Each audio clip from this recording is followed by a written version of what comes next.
వాళ్ళని ఎందుకు దోస్తా నేనే దూకుతా. అది క్వశ్చన్. దోకపోతే పడిపోద్దా? పడిపోద్దా? మరి ఆమె దూకిద్దే.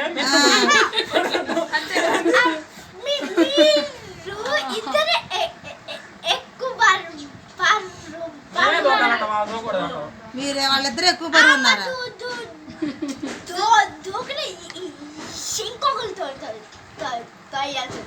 ఎందుకంటే ఆమె తక్కువ ఉంది, మీరే తింటున్నారు. మేము కూడా తక్కువ ఉన్నాం కదా. అందులో మీరు ఎక్కువ ఉన్నారు. క్వశ్చన్లు అట్టాట. మీరు ఎక్కువ ఉన్నారు, నువ్వు ఎక్కువ ఉన్నావు.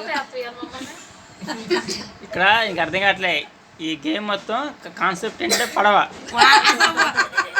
అట్లా కాదురా, అసలు వాళ్ళ కడుపులో వాళ్ళ హృదయంలో ఉన్న గుండెల్లో ఏముందనేది వాడు బయట చెప్తాడు. సరే చెప్పు ఇప్పుడు. కాన్సెప్ట్ ఏంటంటే పడవ. నేనెవరు తాయను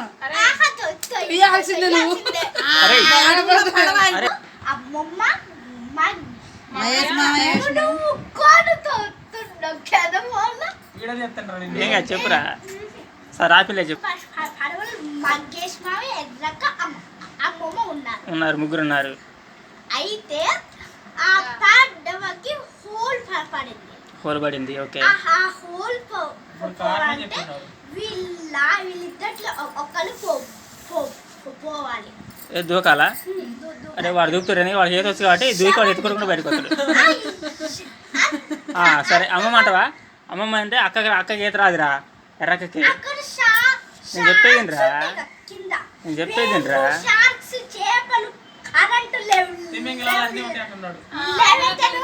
అయినా వాడి ఈత వాడు ఈతొచ్చు, వాడు వేరు కొడుకుని వస్తాడు అంతే. అది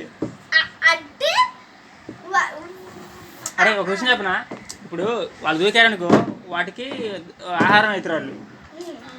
కాబట్టి వాడికి ఈత వచ్చు కదా. నేను దూకిన వాడు కాపాడుకోగలడు ఫస్ట్ అయితే.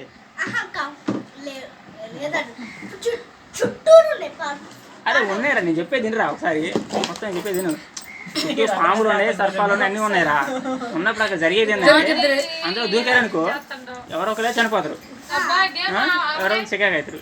అయినప్పుడు అక్కడ జరిగేది ఏంది, వాడు దూకుతాడు. వాడు దూకితే వాడు ఎత్తుకుంటూ ఓడిపోతాడు.